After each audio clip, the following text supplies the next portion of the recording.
How to focus and zoom in and out. With Focus, you can open an exercise in full screen to answer the questions more easily. When you click the Focus icon in the toolbar, exercises which can be expanded will be shown with a dotted blue border around them. Click an exercise to expand it. When an exercise is expanded, you will have access to the marking options and the pen and highlighter tools at the top of the window. To close an expanded exercise, click the cross in the right corner of the exercise window. Answers you added when the exercise was expanded will be shown on the page.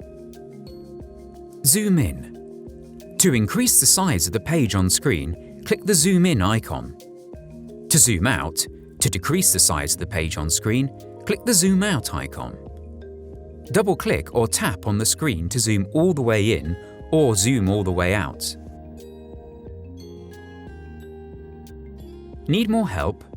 Click the Help and Support icon at www.oxfordlearnersbookshelf.com or in the app. Or you can send us an email at eltsupport@oup.com.